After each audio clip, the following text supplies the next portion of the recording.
letu ya 5. Asante Mungu kwa uaminifu wako, asante Mungu kwa uzima, asante Mungu kibali, asante Mungu kila mmoja ambaye umempa kibali kukusanyika mahali hapa.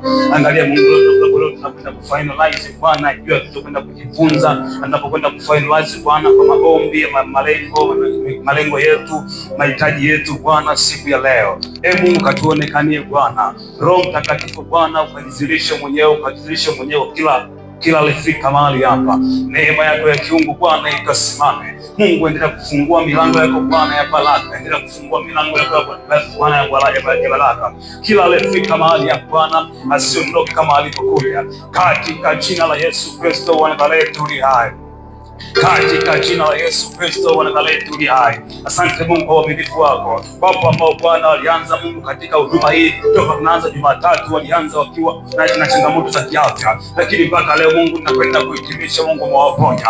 Asante Mungu kwa uaminifu wako. Asante Mungu kwa uaminifu wako. Wapo ambao Mungu walianza katika huduma hii ya siku 5, Mungu siku ya kwanza wakiwa na changamoto kwenye biashara zao, lakini mpaka siku ya leo Bwana mwafanyia muujiza wao. Asante Mungu kwa uaminifu wako. Nami nakushukuru Bwana, hata kwa wale ambao walikuwa na huduma zao, Mungu endelea kuongeza mialiko, endelea kuongeza baraka, endelea kuongeza Bwana vibali vikazidi kufunguka, endelea kuongeza Bwana vibali vikazidi kufunguka katika jina la Yesu Kristo wa Nazareti uliye hai. Nakushukuru Bwana kwa namna ambavyo umemtumia mtumishi wako toka siku ya kwanza mpaka siku ya leo ya 5. Ni utukufu na heshima vizidi kurejea kwako Mungu. Sitamani kuchukua hata serusi ya utukufu wako. Naomba vyote vizidi kurejea kwako kwa ajili ya utukufu wako. Asante Mungu, tunapenda kuizilisha kwa siku ya leo. Penzi yako Bwana yakasimame katika jina la Yesu na kwa damu ya Yesu. Amen. Haleluya. Ninaomba tukae.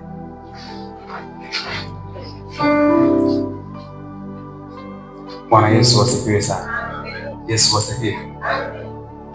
Kwanza nipende kumshukuru Mungu kwa mara nyingine, ikiwa leo ni siku yetu ya 5 ya Morning Glory mahali ya Arusha, kwa Katedral ya Arusha. Ninamshukuru Mungu kwa neema hii, kibali. Namshukuru na washukuru pia kwa wale ambao hamkuacha kutamka neno unapokuwa nyumbani, kwenye maombi yenu binafsi kwa ajili yangu, kwa ajili ya Mungu azidi kuniandaa kunipa kila siku ujumbe. Najua sio kazi rahisi, kila siku napeleka kitu kipya, napeleka ujumbe mpya, lakini tunamshukuru Mungu kwa maombi yenu ndio nibeba. Yesu asifiwe sana. Amen. Haleluya. Amen. Kwa hiyo namshukuru Mungu sana kwa nafasi hii, lakini pia pale mwishoni pia nitashukuru tena.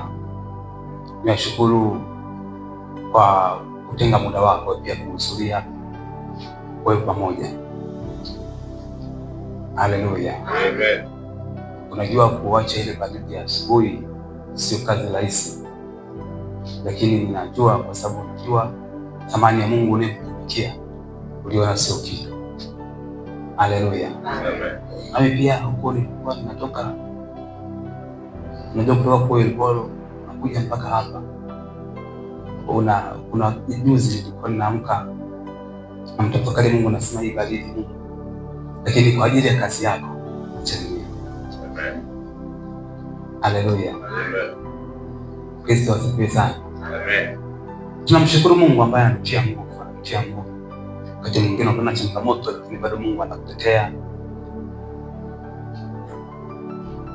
Lakini pia niwashukuru kwa namna nyingine pia. Leo ninamaliza huduma, kesho nilikuwa nianze safari leo. Kesho nitaanza safari. Kwa hiyo pale mwishoni kama baba mjisi atakuwepo au kama kutakuwa na kiongozi wote, basi nikumbuka nami kwenye maombi. Haleluya. Nikumbuke nami kwenye maombi kama mtoto wenu, kama mdogo wenu, kwa ajili ya safari, kipe kwa ajili ya safari ya huduma. Mbele yangu bado nina vitu vingi natakiwa kufanya, vingi ya huduma, lakini namshukuru Mungu ambaye anipungukiaje kila wakati, anisogeza kwa hatua zake.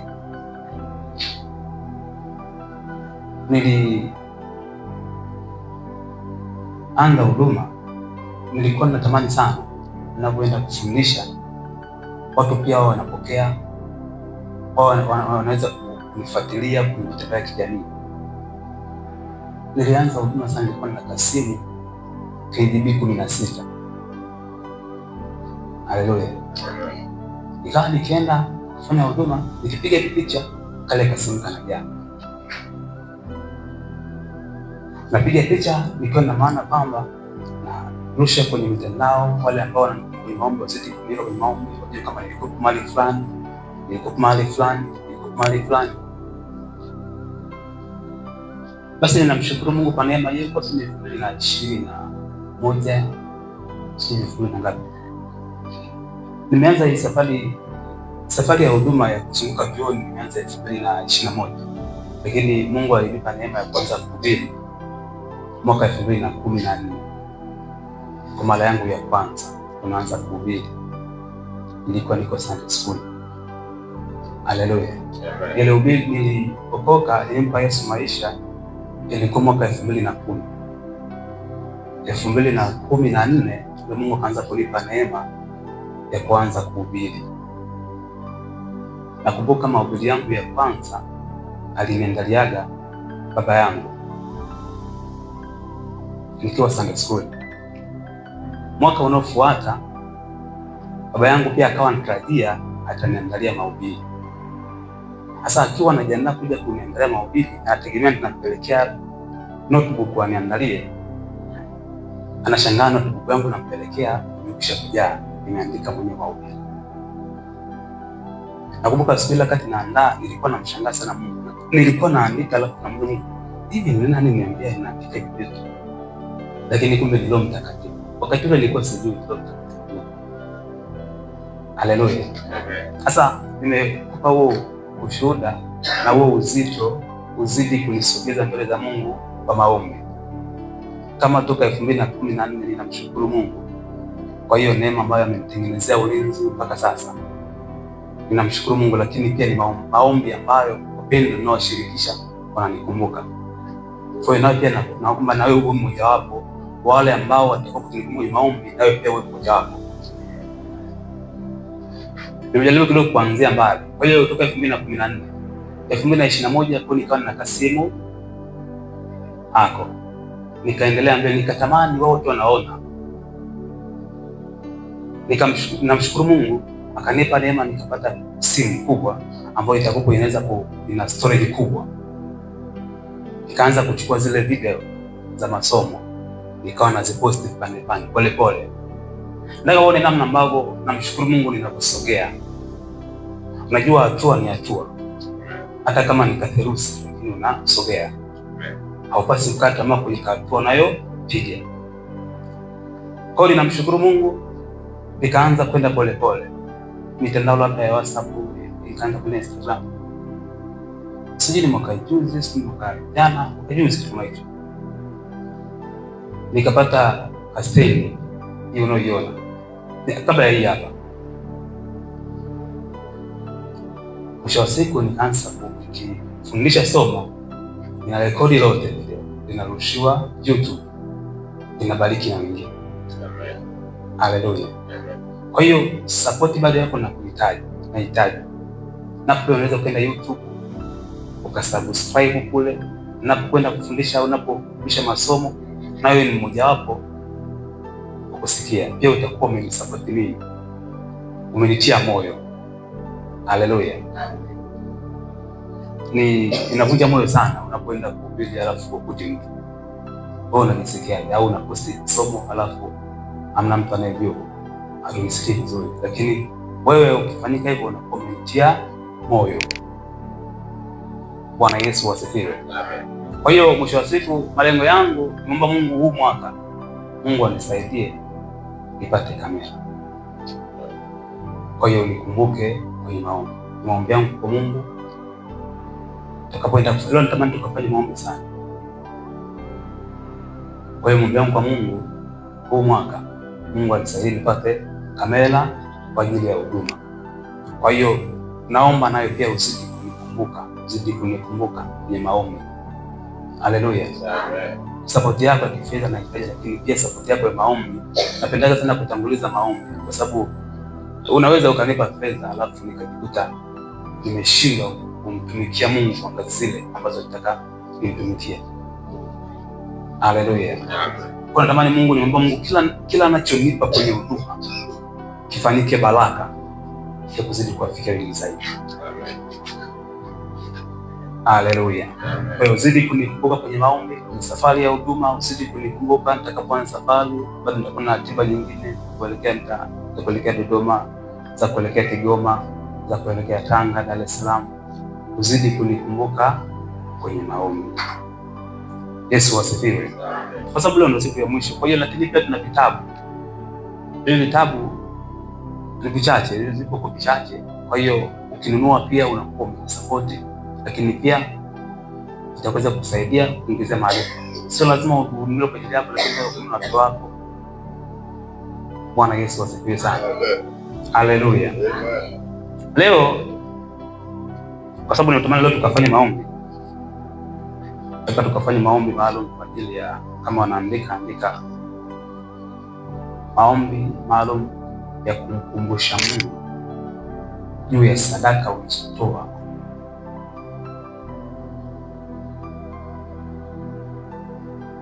ili kufufua vitu vilivyokufa.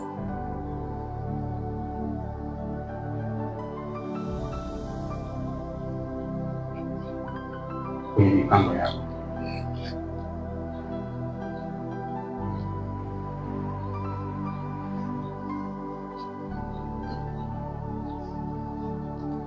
Maombi maalum ya kumkumbusha Mungu juu ya sadaka ulizotoa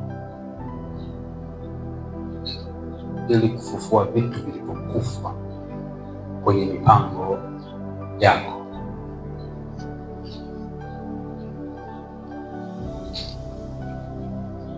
Maombi maalum ya kumkumbusha Mungu juu ya sadaka ulizotoa ili kufufua vitu vilivyokufa kwenye mipango yako.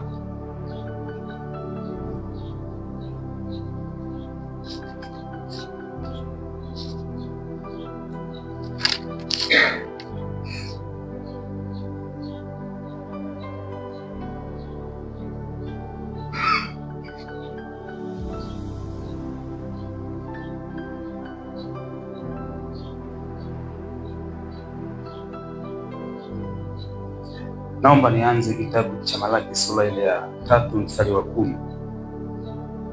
Malaki 3 mstari wa 10. Alafu soma kitabu cha Matendo ya Mitume sura ya 9. Andika kitabu cha Matendo ya Mitume sura ya 9 mstari wa 36 mpaka 41. Matendo ya Mitume sura ya 9 mstari wa 36 mpaka 41. Tunaanza kitabu cha Malaki 3 mstari wa 10. Tutasoma Malaki 3. Leteni zaka kamili ghalani, ili kiwemo chakula katika nyumba yangu, mkanijaribu kwa njia hiyo, asema Bwana majeshi, mjue kama sitawafungulia madirisha ya mbinguni na kuwamwagieni baraka hata isiwepo nafasi ya kutosha au raha. Leteni zaka kamili ghalani, ili kiwemo chakula katika nyumba yangu. Maandiko yakasema mkanijaribu kwa njia hiyo, mkanijaribu. Msisitizo wangu ni kwenye neno mkanijaribu kwa njia hiyo. Kwa hiyo maandiko yametupa option pekee ya kumjaribu Mungu ni kupitia matoleo, ni kupitia zaka, ni kupitia sadaka. Hivyo yametupa option kama mkanijaribu kwa njia hiyo.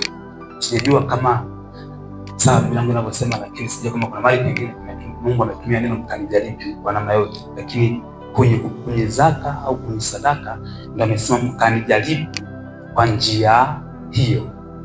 Yesu asifiwe sana. Kwa hiyo kitu kipekee ambacho Mungu ametupa nafasi ya kumjaribu yeye ni kupitia sadaka. Na tulizungumza tukasema kwamba unapoona kuna jaribu, tambua kuna ngazi, kuna viwango. Hilo sije kasahau. Huu ni msitizo wangu kutoka tunaanza siku ya kwanza. Palipo na jaribu, jua kuna viwango. Palipo na jaribu kuna viwango, palipo na jaribu kuna ngazi. za kwenda viwango vingine au za kwenda chini. Kwa hiyo unapoona kuna jaribu, tambua kabisa hapo nikishindwa kuhimili kwenye jaribu, nitaenda chini. Sitahimili kwenye jaribu, nitaenda juu. Kwa Mungu akasema kanijaribu kwa njia hiyo. Haleluya. Turudi sasa kwenye kitabu cha Matendo ya Mitume. Matendo ya Mitume sura ya 9 mstari wa 36 mpaka 41. Mwanafunzi mmoja alikuwako Yafa, jina lake Tabitha, tafsiri yake ni Dorcas, yani paa. Mwanamke huyu alikuwa amejaa matendo mema na sadaka alizozitoa. Haleluya.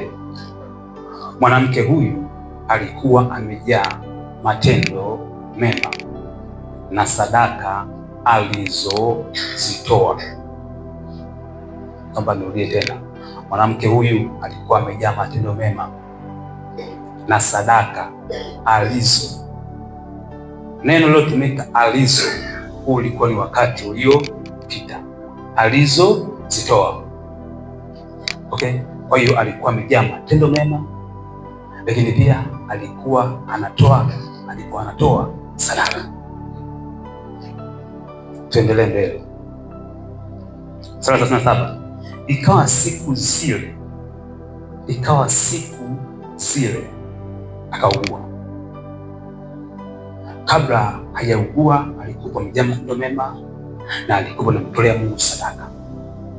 Ikawa siku zile, maandiko yanasema akaugua, akafa. Manake hapa kuna vipindi viwili. Kuna kipindi ambacho huyu dada au mama Dorcas au Tabitha alikuwa anamtumikia Mungu kwa uaminifu. Alipokuwa anamtumikia Mungu kwa uaminifu, maana ilikuwa ni kipindi chake. Alafu ikaja kipindi kingine, kipindi kigumu kwake, kipindi ambacho kilikuwa kinahitaji watu wa kumfariji. Maandiko yanasema akaugua, akafa. Yesu asifiwe. Akaugua, akafa. Maana hichi kipindi kilikuwa ni kigumu kwake, kilikuwa sio kipindi chepesi, kilikuwa ni kipindi kigumu. Maandiko yanasema akaugua, akafa. Tunaendelea mbele. Anasema hivi, akafa hata walipokwisha kumosha wakamweka orofani. Na kwa kuwa mji wa Lida ulikuwa karibu na Yafa, nao wanafunzi wamesikia ya kwamba Petro yuko huko, wakatuma watu wawili kwake kumsihi na kusema, usikawie kuja kwetu. Petro akaondoka akafuatana nao. Alipofika wakampeleka juu orofani, wajane wote wakasema karibu naye, wakilia na kumwonyesha zile kanzu na nguo alizozishona Dorcas wakati ule. Alizozishona Dorcas wakati ule. Nataka uone namna ambavyo ya nguvu ya sadaka inaweza kusimama mahali ambapo wewe hautaweza kusema. Inaweza kusimamia, inaweza kusimama mbele za Mungu. Inaweza kusimama badala wako wakati wewe utakuwa, yaani kuna kipindi ambacho wewe hutakuwa na uwezo wa kuomba, lakini sadaka yako itakuombea. Kuna kipindi ambacho utatamani siku moja, yani utatamani siku zingerudi, nikaenda kupiga magoti pale nikaomba, lakini wakati huo utakuwa na hizo nguvu, lakini sadaka yako bado tunena mema. Haleluya. Yesu asifiwe sana. Sasa huyu Dorcas, kipindi wakati ule wale wajane wakamuita Petro, wakampeleka juu orofani. Maandiko yanasema akamuonyesha kanzu na zile nguo alizokuwa akishona Dorcas. Wakati upi? Wakati ule, sio wakati huu, wakati ule. Sasa hivi Dorcas amekwisha kulala. Maandiko yanasema wakamletea zile nguo wakati ule. Yeye asiwe anajua kwamba sadaka anayotoa ni mbegu, kuna wakati itakuja kumsaidia. Asiwe anajua. Nataka uone namna ambapo kuna sadaka unatoa inafanyika mbegu sahihi. Wewe sasa hivi unaona ni kawaida tu. Ndio maana unakuta kuna wakati mwingine Mungu anakuja anajibu. Alafu unaanza mbona hata jambo lilikuwa lisianza kulipeleka mbele za Mungu. Haleluya. Yesu asifiwe sana. Sasa huyu Dorcas, maandiko yanasema hivi, wakilia na kumwonyesha zile kanzu na nguo alizozishona. Wakati ule alipokuwa pamoja nao, Petro akawatoa nje wote, akapiga magoti akaomba. Kisha wote wakapiga magoti akaomba, kisha akaelekea yule maiti akanena, Tabita, ondoka. Naye akafumbua macho yake, na alipomwona Petro akajiinua akaketi. Akampa mkono akamwinua. Hata akiisha kuwaita wale watakatifu na wajane, wakamweka mbele yao hali yuhai. Tabita alikuwepo ni mwanadamu kama sisi, alikuwepo ni mtumishi wa Mungu kama sisi. Yamkini alikuwa anakwenda kwenye fellowship kama sisi. Yamkini pia alikuwepo labda ni mzee wa kanisa kama vile wewe, alikuwa ni mhubiri kama wewe, lakini pia alikuwa na upekee wake.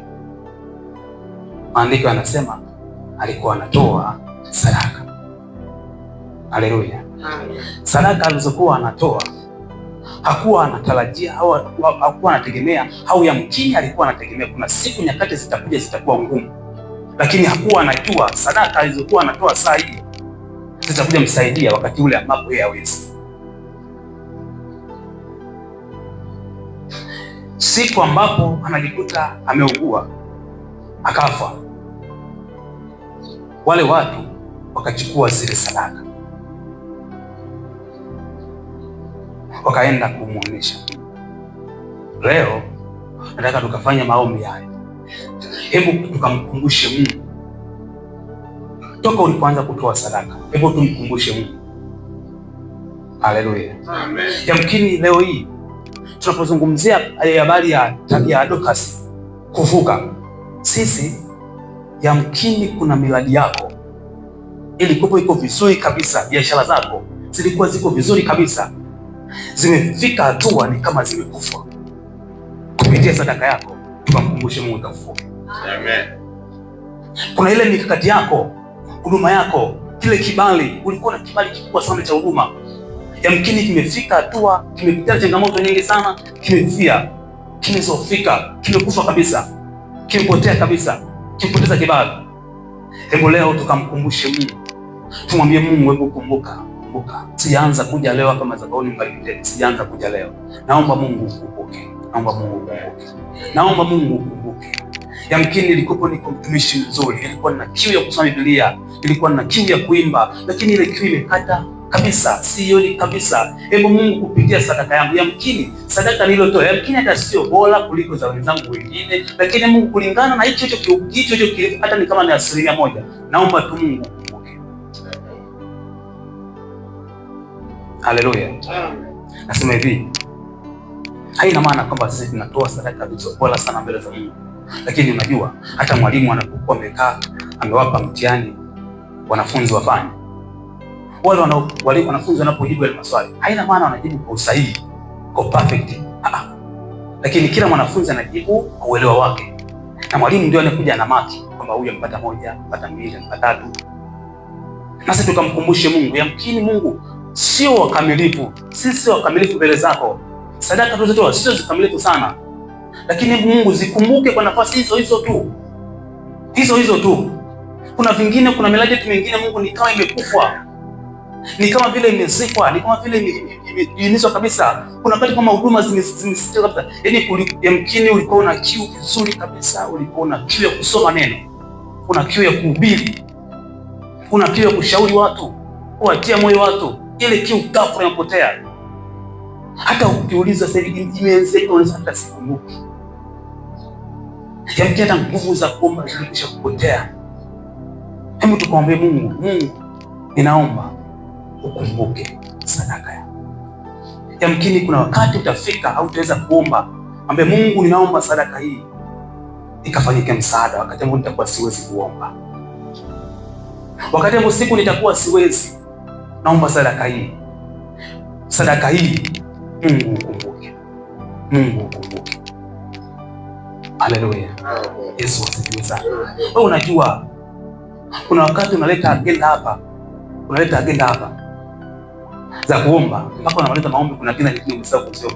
Mungu, naomba kupitia sadaka hii, hayo mengine ambayo Mungu anatamani yajibu, hebu yajibu katika mapenzi yako, yajibu. Haleluya. Nimesema leo ni finali, kwa hiyo natamani tutakapoenda kufanya maombi, hebu yamkini na maombi wewe kufanya au kufanya, hebu tukamkumbushe Mungu, tukumbushe Mungu. Kama hao wajane waliona Dorcas amekufa, lakini alisema hapana, hebu tuchukue sadaka.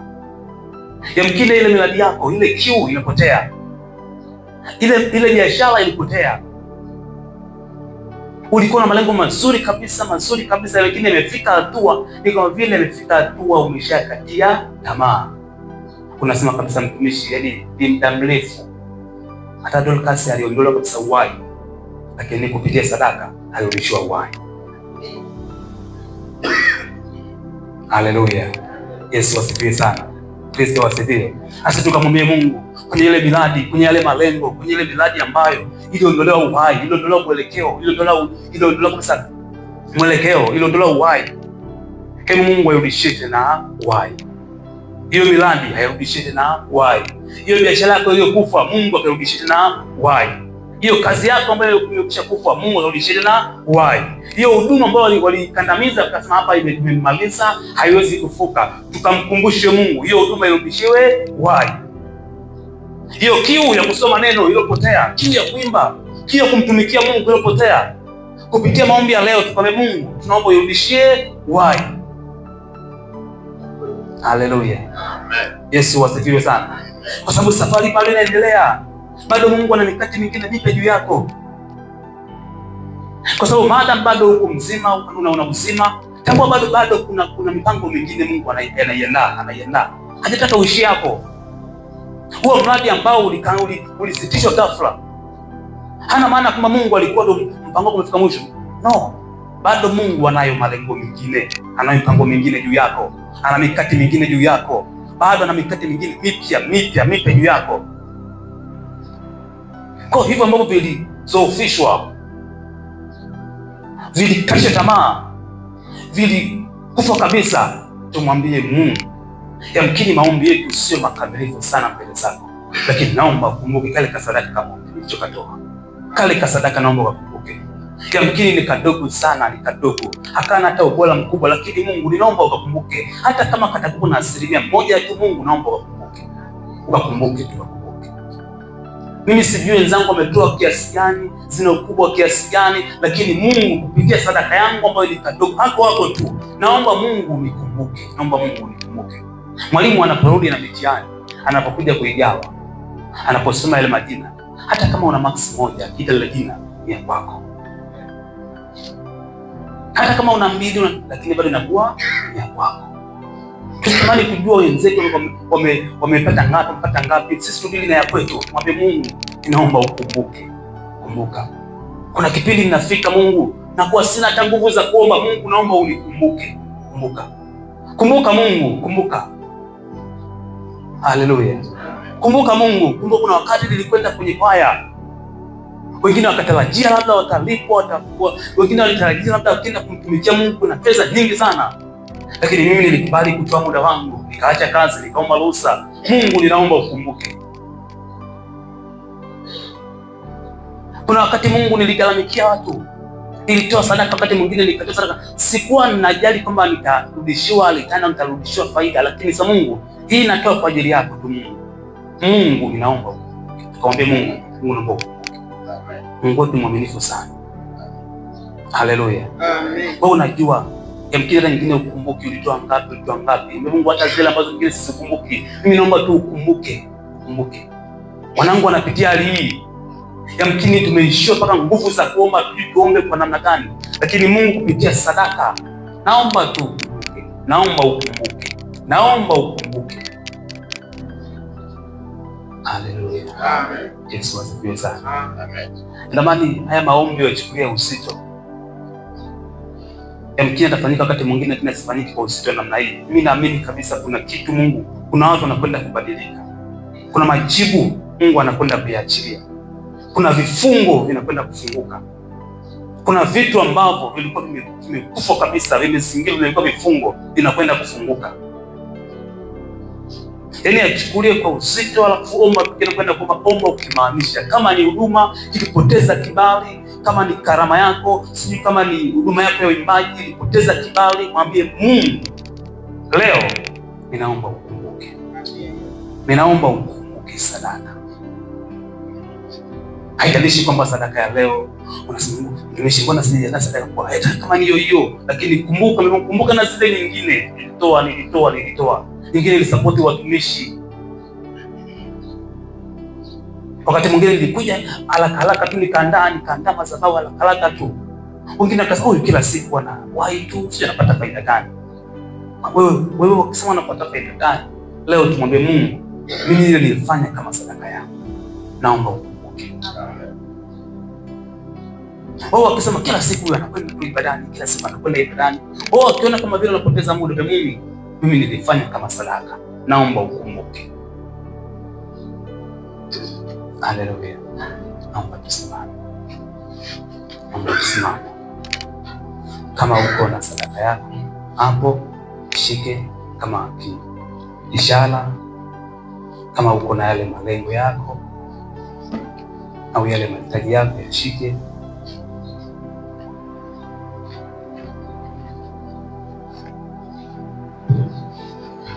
Afu natamani kusogea mbele kama kusogea jana.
Bwana imba ukimaanisha, mwambie Mungu, niinue kwa imani, nisimame, nipande majaribu yote, nipande milima yote, nipande njia zote, nipande vikingi vyote,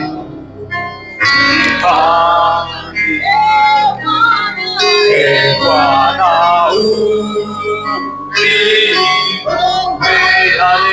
kwa imani nisimame, nipande milima yote, Bwana nipanishe. Tunapokwenda kufanya maombi haya, hebu omba ukimaanisha, kwa sababu wewe unajua ni maombi mangapi. Kuna maombi mengine umekuwa ukiyaomba, yanafika mpaka miaka 10 sasa hivi bado haujaona hata seusi. Nataka leo mwambie Mungu, nimeomba sana, lakini leo nimeona Mungu, naomba nikumbushe kupitia sadaka yangu. Kumbuka sadaka yangu, kumbuka sadaka nilizotoa huko nyuma, kumbuka na sadaka ya leo. Hebu Mungu, naomba ukumbuke. Yale maombi ambayo yalikuwa magumu, mwambie Mungu, ninaomba ukumbuke. Kama umeshindwa kusikia maneno yangu, basi naomba usikie kupitia sadaka yangu. Usikie kupitia sadaka yangu. Ulimwombea yule mtoto abadilike, aache kuvuta bangi, lakini ghafla bado iko vile vile. Mwambie Mungu, yamkini maneno yangu nimekuwa nikiomba, lakini Mungu haukuyasikia. Lakini naomba siku ya leo unisikie kupitia sadaka nilizotoa, kwa sababu sadaka pia ziliambatana na maombi. Mwambie Mungu, naomba ukumbuke. Yamkini kuna huduma uko nayo ilipoteza kibali. Mwanzoni ulikuwa na kibali kikubwa, ulikuwa na kiu kubwa ya kusoma neno, ulikuwa na kiu kubwa ya kuomba. Kile kiu yote imekata, haipo tena. Mwambie Mungu, naomba ukumbuke kupitia sadaka. Hebu ufufua tena kile ambacho Mungu kilikuwepo ndani mwangu kikafa. Ninaomba ukifue tena, kianze tena kwa upya, kichipuke tena kwa upya. Ile miradi ambayo ilikufa, mwambie Mungu, naomba ukumbuke kupitia sadaka yangu. Ile miradi, ile biashara, zile kazi ambazo ni kama zilikufa, shina nakwenda meziwa. Wewe Mungu, naomba Bwana usifufue tena. Yesu, naomba usifufue tena kupitia sadaka yangu, naomba usifufue tena. Mwambie Mungu, naomba unikumbuke. Mungu, naomba ukumbuke. Twende mbele za Mungu. Mungu, katika jina la Yesu Kristo, wewe ni Mungu mtakatifu.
ule ujenzi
Amen. Tukae kwa dakika moja.